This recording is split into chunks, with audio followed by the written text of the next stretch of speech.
सभी स्टूडेंट्स को नमस्कार, गुड मॉर्निंग। मैं विजय बाजिया। संविधान की ऑनलाइन क्लास में आप सभी का हार्दिक स्वागत, अभिनंदन। देखो बच्चों, अभी लॉकडाउन चल रहा है, ऑफलाइन स्टडी वैसे भी बाधित हो रही है, तो इस कारण इसको कोरोना वायरस के कारण जो अपने को समस्या आ रही है, इसको ध्यान में रखते हुए अपन ऑनलाइन स्टडी प्रारंभ करने जा रहे हैं।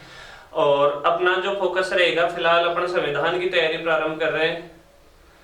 अब ये किस कंपटीशन को लेकर अपनी ये तैयारी प्रारंभ होगी, इसके बारे में अपन थोड़ा सा डिस्कशन कर लेते हैं। अपना जो मेन फोकस रहेगा वो है रिट एग्जाम, क्योंकि अभी सामने अपने रिट की वैकेंसी है। लेकिन संविधान के जो सिलेबस के जो टॉपिक आते हैं, चाहे रिट ले लो, राजस्थान पुलिस ले लो, चाहे पटवार ले लो, चाहे आरएस ले लो, चाहे कोई सा भी एग्जाम ले लो, टॉपिक के सब में लगभग समान रहते हैं। क्योंकि संविधान के दो फिक्स पॉइंट है भाई, राष्ट्रपति, प्रधानमंत्री, मूल अधिकार, नीति तत्व, प्रस्तावना, मूल कर्तव्य। तो लगभग यही सिलेबस से कोई सा भी कंपटीशन हो जिसमें यही सिलेबस आता है। अब इसमें फर्क कहाँ रखा जाता है? जो छोटी एग्जाम होती है, जैसे राजस्थान पुलिस से संबंधित हुई, पटवार हुई, उनमें बस थोड़ा लेवल कम रख देते हैं। रिट की एग्जाम में थोड़ा हाई लेवल रख देते हैं, आरएस के एग्जाम में थोड़ा और हाई लेवल रख देते हैं। सिलेबस में पॉइंट लेंगे अपन जो रिट के सिलेबस में दे रखे हैं, उन टॉपिकों को ध्यान में रखते हुए अपन अपनी स्टडी प्रारंभ करेंगे। लेवल अपनी स्टडी का वो रखेंगे कि भाई रिट की एग्जाम जो बच्चा देगा उसके कहीं कोई दिक्कत नहीं है, उस लेवल से भी अपन थोड़ा सा ऊपर का लेवल लेने का प्रयास करेंगे। तो अगर उस लेवल से अपन चल रहे हैं तो इसका मतलब राजस्थान पुलिस, पटवार जैसे बच्चों के तो कोई समस्या ही नहीं आएगी उस लेवल में। क्योंकि आजकल पता नहीं, कोई भरोसा नहीं, पेपर बनाने वाला हो सकता है राजस्थान पुलिस के एग्जाम में भी पेपर का लेवल वो दे देता है जो रिट के पेपर का लेवल होता है। तो आज अपन जो अध्ययन प्रारंभ करने जा रहे हैं संविधान का, रिट के सिलेबस में अपने जो पहला टॉपिक दे रखा है, उस पहले टॉपिक का नाम है क्या? उद्देशिका। और उद्देशिका को ही कह सकते हैं अपन क्या? प्रस्तावना। इस टॉपिक से हम अपने सिलेबस की शुरुआत करेंगे। तो चलो देखते हैं, शुरू करते हैं। ये उद्देशिका कहां से आई, कैसे आई, इसके लिए अपने को पहले थोड़ा सा इतिहास में चलना पड़ेगा। जैसे संविधान की अपन बात करें तो भारतीय संविधान का निर्माण किसने किया था? तो क्या भारतीय संविधान का निर्माण जनता ने किया था? नहीं। भारतीय संविधान का निर्माण किसके द्वारा किया गया था? संविधान सभा के द्वारा किया गया था। कैबिनेट मिशन, मतलब जो ब्रिटेन का जो मंत्रिमंडल था, ब्रिटेन के जो कैबिनेट मंत्री थे, उसके 3 सदस्य भारत आए, जिसे अपन कहते हैं कैबिनेट मिशन।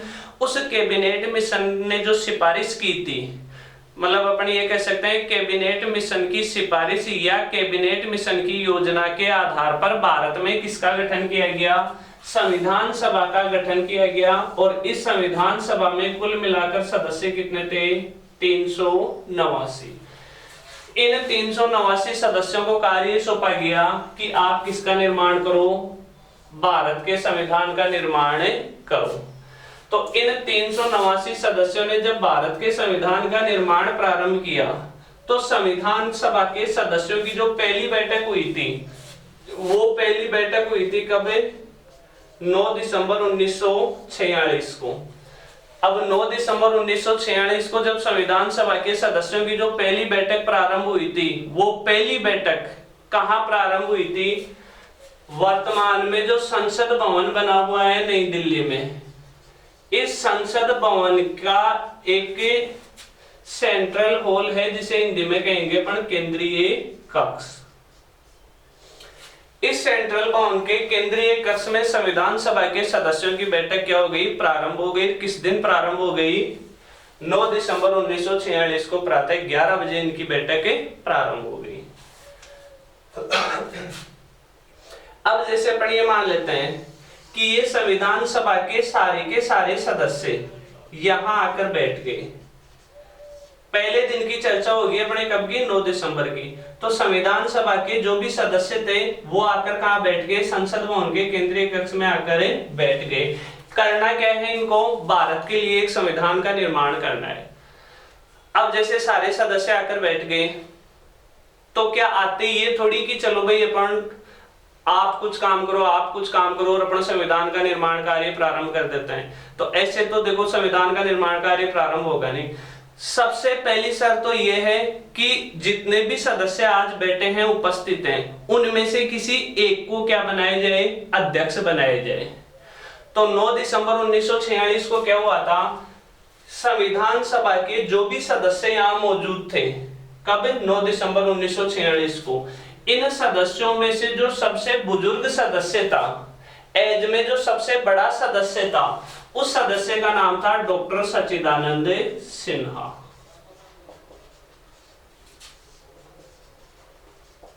डॉक्टर सच्चिदानंद सिन्हा को संविधान सभा का अध्यक्ष नियुक्त किया गया। अब देखो, डॉक्टर सच्चिदानंद सिन्हा जो संविधान सभा के पहले अध्यक्ष बने थे, वो स्थायी अध्यक्ष नहीं थे। वो कैसे अध्यक्ष थे, अस्थायी अध्यक्ष।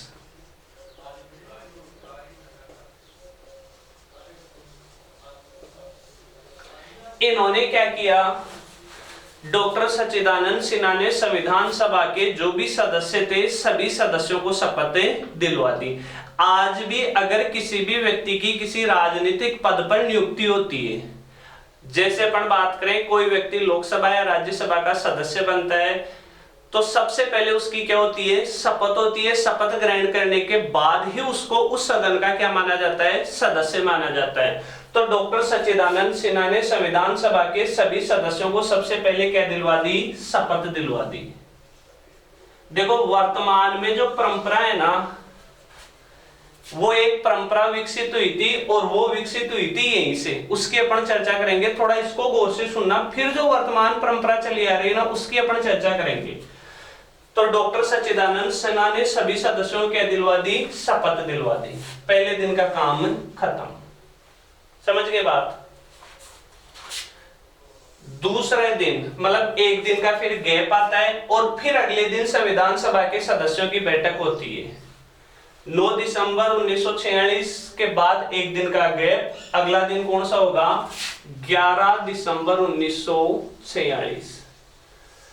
11 दिसंबर 1946 को फिर संविधान सभा के सदस्यों की बैठक होती है। बैठक वहीं पे होगी, संसद भवन के केंद्रीय कक्ष में। संविधान सभा के सदस्यों की बैठक यहीं पे हुई थी। इस दिन क्या होता है, सारे सदस्य आकर बैठते हैं और ये जो सबसे बुजुर्ग सदस्य था सच्चिदानंद सिन्हा, वो क्या कर रहा था, संविधान सभा की अध्यक्षता कर रहा था। सच्चिदानंद सिन्हा ने क्या करवाया, सबसे पहले आते ही संविधान सभा के स्थायी अध्यक्ष पद के क्या करवा दिए, चुनाव करवा दिए। मतलब इस दिन संविधान सभा का स्थायी अध्यक्ष निर्वाचित किया गया। और जो स्थायी अध्यक्ष निर्वाचित किया गया, वो किया गया किसको, डॉक्टर राजेंद्र प्रसाद को। तो संविधान सभा का अस्थायी अध्यक्ष डॉक्टर सच्चिदानंद सिन्हा, संविधान सभा का स्थायी अध्यक्ष डॉक्टर राजेंद्र प्रसाद। समझ गए बात। पहली बैठक की अध्यक्षता किसने की, डॉक्टर सच्चिदानंद सिन्हा ने। उसके बाद संविधान सभा की बैठकों की अध्यक्षता कौन करेगा, डॉक्टर राजेंद्र प्रसाद, क्योंकि ये क्या था, परमानेंट या स्थायी अध्यक्ष। अब देखो, डॉक्टर सच्चिदानंद सिन्हा के दो कार्य रहे थे। अगर अपन बात करें ना, जो संविधान सभा का अस्थायी अध्यक्ष था डॉक्टर सच्चिदानंद सिन्हा, सच्चिदानंद सिन्हा ने दो कार्य करवाए। पहला कार्य तो क्या करवाया, सभी सदस्यों को शपथ दिलवाई। सभी सदस्यों को शपथ किसने दिलवाई, डॉक्टर सच्चिदानंद सिन्हा ने, मतलब अस्थायी अध्यक्ष ने। दूसरा क्या कार्य किया, स्थायी अध्यक्ष के चुनाव करवाए। स्थायी अध्यक्ष के चुनाव करवाए। ये दो कार्य किसने किए थे, अस्थायी अध्यक्ष ने किए थे। तब से वो परंपरा जो चली आ रही थी, वो परंपरा आज भी चली आ रही है। कैसे,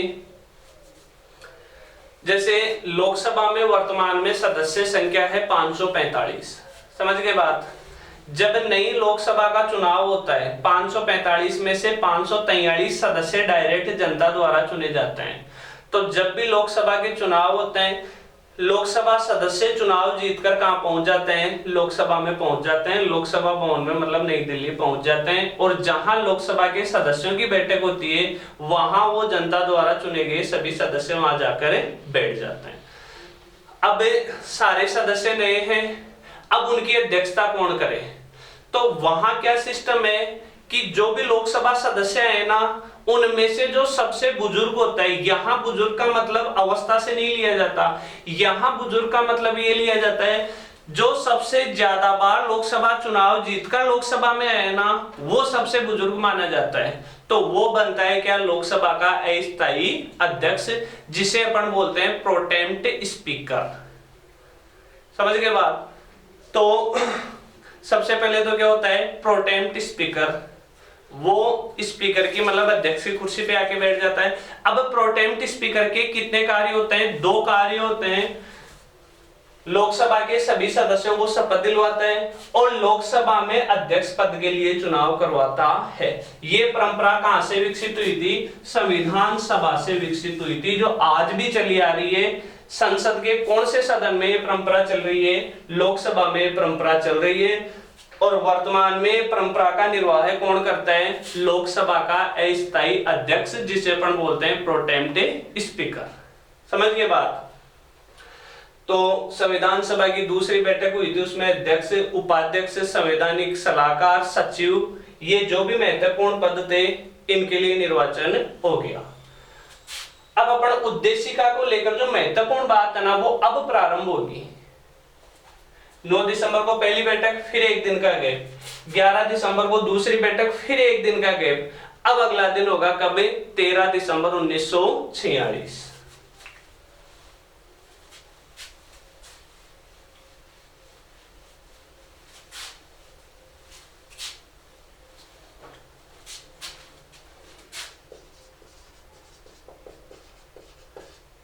दिसंबर 1946 को संविधान सभा की तीसरी बैठक हुई। अब देखो, जो भी महत्वपूर्ण पदाधिकारी निर्वाचित किए जाने थे संविधान सभा में, वो दूसरी बैठक में निर्वाचित हो चुके थे। अब क्या करना था? संविधान सभा को अपना रेगुलर कार्य प्रारंभ करना था। अब रेगुलर कार्य जब संविधान सभा को प्रारंभ करना था, तो सबसे पहले तो यह तय किया जाना था कि जिस संविधान का अपन निर्माण कर रहे हैं, क्योंकि संविधान सभा का कार्य ही क्या था? भारत के संविधान का निर्माण करना। तो सबसे पहले तो यह तय करना था कि जिस संविधान का हम निर्माण करने जा रहे हैं, किन किन उद्देश्यों को ध्यान में रखते हुए इस संविधान का निर्माण करें। तो सबसे पहले तो संविधान सभा के सामने वो उद्देश्य प्रस्ताव पेश किए गए थे कि भाई इन उद्देश्यों को ध्यान में रखते हुए हमें किसका निर्माण करना है? संविधान का निर्माण करना है। तो 13 दिसंबर 1946 को संविधान सभा में क्या पेश किए जाएंगे? उद्देश्य प्रस्ताव। 13 दिसंबर 1946 को पंडित जवाहरलाल नेहरू द्वारा, किसके द्वारा? पंडित जवाहरलाल नेहरू द्वारा संविधान सभा में क्या पेश किए गए? उद्देश्य प्रस्ताव पेश किए गए।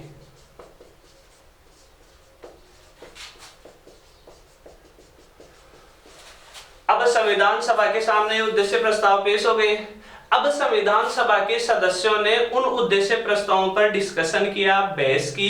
बहस करने के बाद 22 जनवरी 1947 को उन उद्देश्य प्रस्तावों को मंजूरी दे दी। मतलब 22 जनवरी 1947 को वो उद्देश्य प्रस्ताव क्या हो गए? पारित हो गए। तो अब यहां से अपने को ये ध्यान रखना है, अपने जो टॉपिक है ना, इसकी शुरुआत अपने यहां से मानेंगे। इसी के आगे तुम्हें ध्यान रखना है 22 जनवरी 1947 को संविधान सभा द्वारा ये उद्देश्य प्रस्ताव पारित किए गए। समझ गए बात? अब जैसे ये मान लेते हैं अपन, ये उद्देश्य प्रस्ताव हो गए। समझ रहे हो बात? अब जो संविधान का निर्माण जो आगे जाकर होगा वो इन उद्देश्यों को ध्यान में रखते हुए ही किसका निर्माण होगा, संविधान का निर्माण होगा। तो ये तो हो गया क्या, भारत का संविधान। और ये क्या हो गए, उद्देश्य प्रस्ताव। क्यों, इन उद्देश्य प्रस्तावों को ध्यान में रखते हुए संविधान का क्या होगा, निर्माण होगा। अब लास्ट में संविधान सभा ने क्या किया, जब संविधान बनकर पूरी तरह तैयार हो चुका था ना 26 नवंबर 1949 को, उस दिन संविधान सभा ने क्या किया, इन उद्देश्य प्रस्तावों को ही संविधान की क्या घोषित कर दी, उद्देशिका घोषित कर दी। समझ गए बात। अब देखो हिंदी में जैसे अपन निबंध लिखते हैं, सबसे पहले लिखते हैं उस निबंध की प्रस्तावना। ये तो क्या हो गई, निबंध की प्रस्तावना। इस प्रस्तावना के आधार पर ही अपन क्या लिखते हैं, हिंदी में निबंध लिखते हैं। तो एक तरह से यहां भी तो उद्देश्य प्रस्ताव था ना, इन उद्देश्य प्रस्तावों को ही ध्यान में रखते हुए किसका निर्माण हुआ, संविधान का निर्माण हुआ। तो इन उद्देश्य प्रस्तावों को अपन क्या कह सकते हैं, संविधान की प्रस्तावना भी कह सकते हैं। तो ये उद्देश्य प्रस्ताव ही बाद में जाके क्या हो गए, संविधान की उद्देशिका, या कह सकते हैं अपन क्या, संविधान की प्रस्तावना। और आज का अपना जो पहला टॉपिक है वो क्या है, संविधान की उद्देशिका या संविधान की प्रस्तावना। समझ गए बात। तो उद्देशिका या प्रस्तावना में सबसे पहले आप ये बात जरूर ध्यान रखोगे कि पंडित जवाहरलाल नेहरू द्वारा संविधान सभा में उद्देश्य प्रस्ताव पेश किए गए थे। कब, 13 दिसंबर 1946 को, और 22 जनवरी 1947 को संविधान सभा द्वारा ये उद्देश्य प्रस्ताव पास किए गए। इन उद्देश्य प्रस्तावों को ही फिर संविधान की उद्देशिका या प्रस्तावना के रूप में शामिल किया गया। अब देखो, क्या ये उद्देशिका या प्रस्तावना इस संविधान का सार है? बिल्कुल है, क्योंकि इसके आधार पर ही तो किसका निर्माण हुआ था, संविधान का निर्माण हुआ था। तो इस उद्देशिका या प्रस्तावना को अपन कह सकते हैं क्या, संविधान का सार। इसके आधार पर ही संविधान का निर्माण हुआ था। तो संविधान की आत्मा इसमें नजर आती है कि नहीं आती है? तो इस आधार पर अपन कह सकते हैं इसे क्या, संविधान की आत्मा या संविधान का हृदय। उद्देश्य प्रस्ताव या उद्देशिका को देखकर हमें यह परिचय हो जाता है कि इस संविधान में क्या लिखा हुआ होगा। इस आधार पर अपन कह सकते हैं प्रस्तावना या उद्देशिका को क्या कह सकते हैं, संविधान का परिचय पत्र। हम जो कुंजी की समझ रहे हो ना, की चाबी, इसके आधार पर ही बाकी संविधान लिखा हुआ है। तो इस आधार पर अपन कह सकते हैं इसे संविधान की कुंजी। तो ये कुछ वर्ड हैं, ये सारा किसको कहा जाता है, संविधान का सार कह दो, संविधान की आत्मा कह दो, संविधान का परिचय पत्र कह दो, संविधान की कुंजी कह दो। किसे कहा गया है, उद्देशिका या प्रस्तावना को। हालांकि जब अपने उद्देशिका या प्रस्तावना कंप्लीट हो जाएगी, लास्ट में आके अपन ये चर्चा भी करेंगे कि किस विद्वान ने प्रस्तावना को किसकी संज्ञा दी है। तो उसमें भी ये कुछ वर्ड आएंगे जिनके अपन लास्ट में चर्चा करेंगे। तो अब अपन देखते हैं कि वर्तमान में जो प्रस्तावना लिखी हुई है वो क्या लिखी हुई है।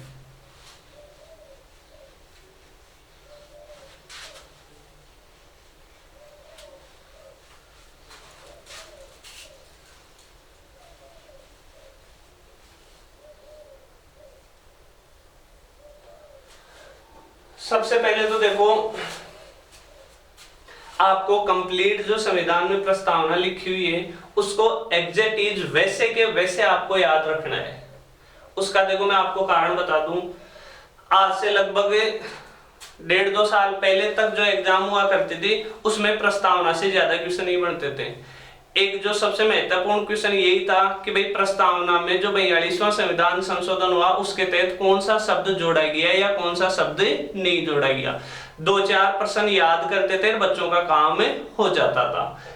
लेकिन जैसे जैसे एग्जाम का लेवल बढ़ता जा रहा है वैसे वैसे क्वेश्चंस का लेवल बढ़ता जा रहा है। और अपने को अगर अब वर्तमान में अपने को कंपटीशन में सफलता प्राप्त करनी है तो हमें उस लेवल से चलना पड़ेगा जिस लेवल के अपने सामने क्या आ रहे हैं, पेपर आ रहे हैं।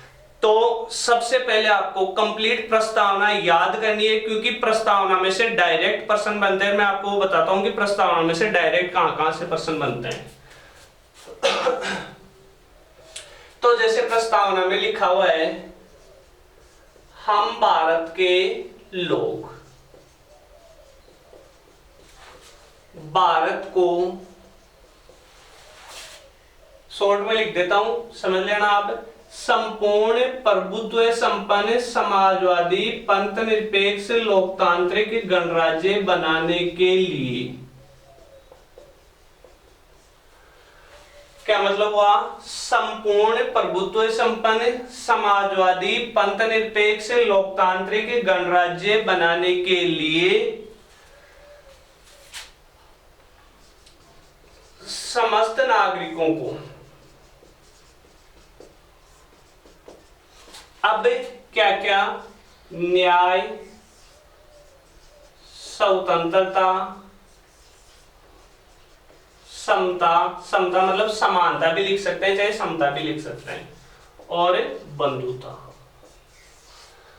अब लिखा हुआ क्या है?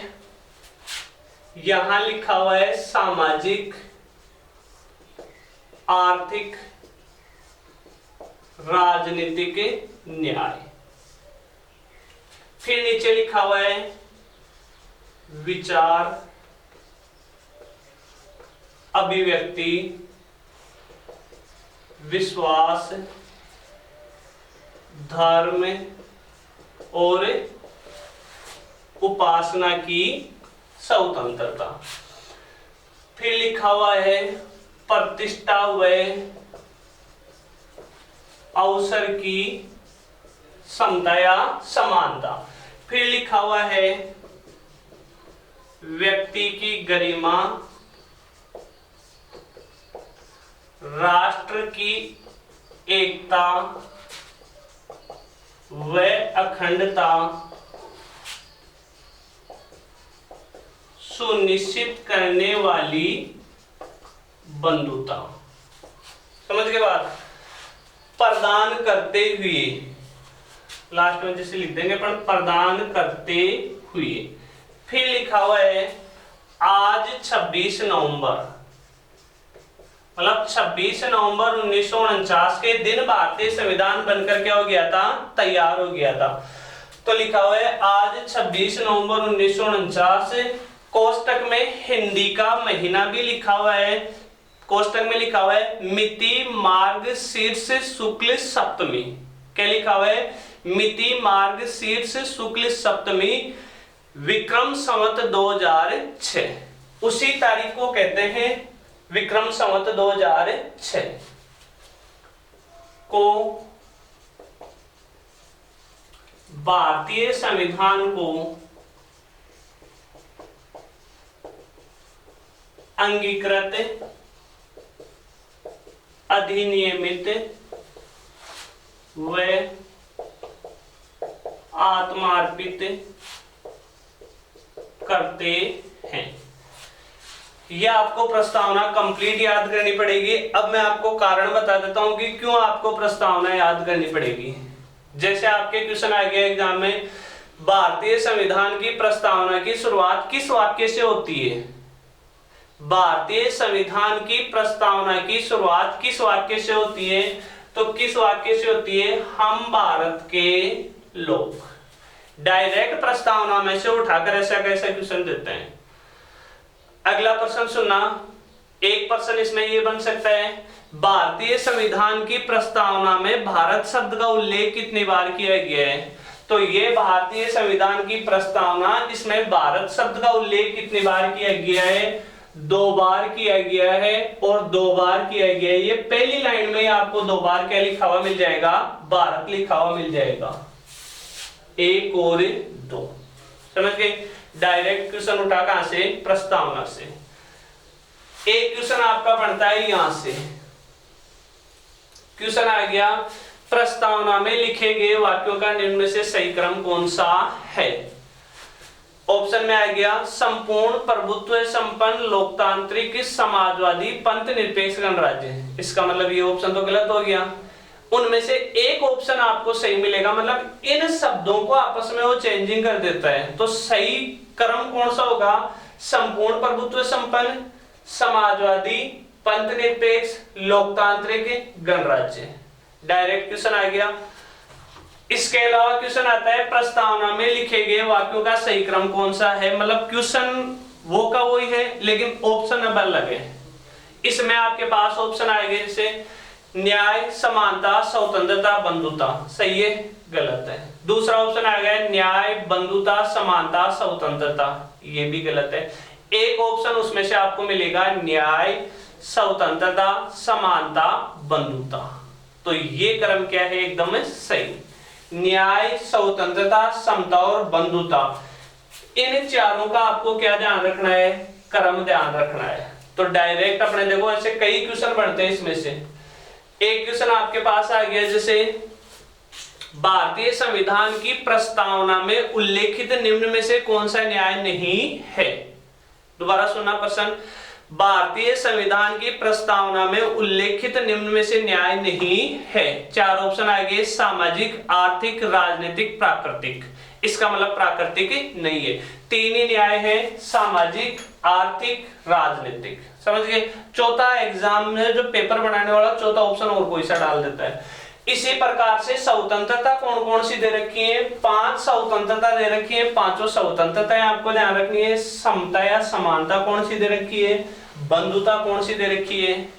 ये आपको याद करने के बाद लास्ट प्रश्न यहां से डायरेक्ट बनता है, भारतीय संविधान को कब अधिनियमित, अंगीकृत व आत्मार्पित किया गया। तो ये तो प्रस्तावना अपने को बेटा याद रखनी ही पड़ेगी, क्योंकि डायरेक्ट अपने से प्रस्तावना से कई प्रकार के प्रश्न अपने सामने आते हैं। उसके बाद में अपन जो प्रस्तावना को लेकर चर्चा करेंगे वो चर्चा होगी एक एक वर्ड को लेकर। जैसे ये कहां से लिया, इसका क्या मीनिंग्स निकलता है, ये जो शब्द है इनका क्या अर्थ निकलता है।